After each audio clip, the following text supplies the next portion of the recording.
ಮಿತ್ರರೇ ನಮಸ್ಕಾರ. ನಾವಿವತ್ತು ಈ ಡೊನಾಲ್ಡ್ ಟ್ರಂಪಿನ ಉಚ್ಚಾಟಗಳಿದೆಯಲ್ಲ, ಟ್ರೇಡ್ ಬ್ಯಾರಿಯರ್ ಮತ್ತು ಮುಂತಾದವು, ಇವುಗಳು ಯಾವಾಗ ನಿಲ್ತವೆ ಅನ್ನುವಂಥದ್ದನ್ನ ನೋಡೋಣ. ಇನ್ನು ಎರಡನೆಯದಾಗಿ ಟ್ರಂಪ್ ಅಮೆರಿಕಕ್ಕೋಸ್ಕರ ಏನ್ ಮಾಡ್ಬೇಕು ಅನ್ಕೊಂಡಿದ್ದಾನೆ, ಅದ್ ಯಾವ್ದನ್ನು ಆಗೋದಿಲ್ಲ, ಯಾಕೆ ಆಗೋದಿಲ್ಲ ಅನ್ನುವಂಥದ್ದು ಕೂಡ ನೋಡೋಣ. ಮಿತ್ರರೇ, ಮೊದಲನೇದಾಗಿ ಹೇಳ್ಬೇಕಂತ ಹೇಳಿದ್ರೆ, ಟ್ರಂಪ್ ಅಮೆರಿಕವನ್ನ ಮ್ಯಾನುಫ್ಯಾಕ್ಚರಿಂಗ್ ಹಬ್ ಆಗಿ ಮಾಡಕ್ ಕೊಟ್ಟಿದ್ದಾನೆ. ಮ್ಯಾನುಫ್ಯಾಕ್ಚರಿಂಗ್ ಹಬ್ ಅಂದ್ರೆ ಏನಂತ ಹೇಳಿದ್ರೆ, ನೀವು ಚೀನಾವನ್ನ ನೋಡಿದ್ರೆ ಚೀನಾ ಒಂದು ಮ್ಯಾನುಫ್ಯಾಕ್ಚರಿಂಗ್ ಹಬ್. ಯಾಕೆ ಅಂತ ಹೇಳಿದ್ರೆ, ಇಡೀ ಚೀನಾನೇ ಮಾಸ್ ಮ್ಯಾನುಫ್ಯಾಕ್ಚರಿಂಗ್ ಕಂಟ್ರಿ. ಟನ್ ಗಟ್ಲೆ ಯಾವ್ದಾದ್ರು ಒಂದು ವಸ್ತುವನ್ನ ಎತ್ಕೊಳ್ಳೋದು, ಪ್ರೊಡ್ಯೂಸ್ ಮಾಡೋದು ಮತ್ತು ಬೇರೆ ದೇಶಕ್ಕೆ ರಫ್ತು ಮಾಡುವುದು ಚೀನಾದ ಒಂದು ಕೆಲಸ.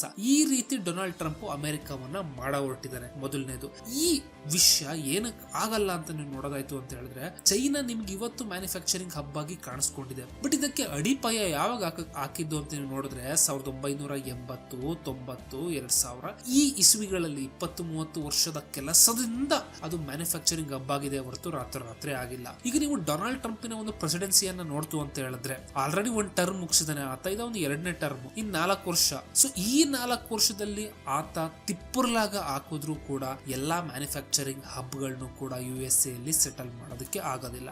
ಮತ್ತು ಎರಡನೆಯದಾಗಿ ನೀವು USA ಜನರನ್ನ ನೋಡ್ತು ಅಂತ ಹೇಳಿದ್ರೆ, ಅವರಂತೂ ಶತ ಸೋಂಬೇರಿಗಳು. ಎಲ್ಲಾ ರೀತಿಯಾದಂತಹ ವೈಸಸ್ ಗಳಾದಂತಹ ಗ್ಯಾಮ್ಲಿಂಗು, ಡ್ರಿಂಕಿಂಗು, ಈ ಬೇರೆ ಬೇರೆ ಹುಚ್ಚಾಟಗಳಲ್ಲಿ ತೊಡಗಿರುವಂತಹ ಅವ್ರಿಗೆ ಚೀನಾ ಜನರಂತಹ ಡಿಸಿಪ್ಲಿನ್ ಇಲ್ಲ ಮತ್ತು ಚೀನಾ ಜನರಂತಹ ಬದ್ಧತೆ ಕೂಡ ಇಲ್ಲ ಕೆಲಸಕ್ಕೆ. ಎಲ್ಲದಕ್ಕಿಂತ ಹೆಚ್ಚಾಗಿ ಚೀನಾ ಜನರು ಕಮ್ಮಿ ಚೀಪ್ ಲೇಬರ್ ಗೆ ಕೆಲಸ ಮಾಡ್ತಿದ್ರು. ಬಟ್ ಅಮೆರಿಕಾದವ್ರಿಗೆ ಆ ರೀತಿಯಾದಂತಹ ಕೆಲಸ ಮಾಡೋ ಸಾಧ್ಯತೆ ಇಲ್ಲ.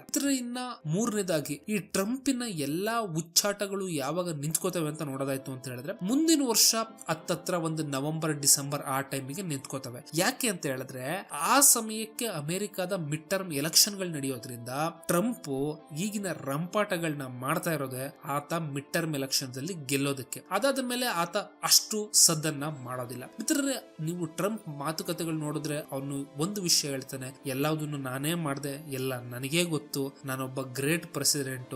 ಮತ್ತು ಮೊನ್ನೆ ಈ ಮಾರ್ಕ್ ಜುಕರ್ಬರ್ಗ್, ಈ ಟಿಮ್ ಕುಕ್, ದೊಡ್ಡ ದೊಡ್ಡ ಅಮೆರಿಕ MNC CEO ಗಳನ್ನೆಲ್ಲ ಗುಡ್ಡೆ ಹಾಕೊಂಡು, ನೀನೆಷ್ಟು ಕೊಡ್ತೀಯ ಅಮೆರಿಕಕ್ಕೆ, ನೀನೆಷ್ಟು ಕೊಡ್ತೀಯ ಅಮೆರಿಕಕ್ಕೆ ಅಂತ ಬೆದರಿಸಿ ಎಲ್ಲಾರ ಹತ್ರನು $500 ಬಿಲಿಯನ್, $600 ಬಿಲಿಯನ್, $700 ಬಿಲಿಯನ್ ಅಂತ ಹೇಳಿಸ್ಕೊತಿದ್ದಂತಹ ಟ್ರಂಪ್ ಈ ಎಲ್ಲಾ ಉಚ್ಚಾಟವನ್ನ ಮುಂದಿನ ವರ್ಷದ ಎಂಡಿಂಗಿಗೆ ಬ್ರೇಕ್ ಅನ್ನ ಹಾಕೋತಾನೆ. ಮತ್ತು ಕೊನೆಯದಾಗಿ, ಟ್ರಂಪಿನ ಜೀವಮಾನದ ಒಂದು ಆಸೆಯಾದಂತಹ ನೋಬೆಲ್ ಪ್ರಶಸ್ತಿಯನ್ನ ಪಡೆಯುವಂತದ್ದು ಯಾವಾಗ ಆತನಿಗೆ ಸಿಕ್ಕುತ್ತೋ ನೋಬೆಲ್ ಪ್ರಶಸ್ತಿ, ಆಗ ಆತನ ಎಲ್ಲಾ ಹುಚ್ಚಾಟಗಳಿಗೂ ಕೊನೆಯ ಫುಲ್ ಸ್ಟಾಪ್ ಅನ್ನುವಂಥದ್ದು ಬೀಳುತ್ತೆ. ಮಿತ್ರರೇ, ಇದಿಷ್ಟು ಟ್ರಂಪಿನ ಉಚ್ಚಾಟಗಳು ಮತ್ತು ಅದು ಯಾವಾಗ ಕೊನೆ ಬೀಳುತ್ತೆ ಅನ್ನುವಂಥದ್ದಾಗಿತ್ತು. ಈ ವಿಡಿಯೋ ನಿಮ್ಗೆ ಇಷ್ಟ ಆದ್ರೆ ಲೈಕ್, ಶೇರ್ ಮತ್ತು ಸಬ್ಸ್ಕ್ರೈಬ್ ಮಾಡಿ.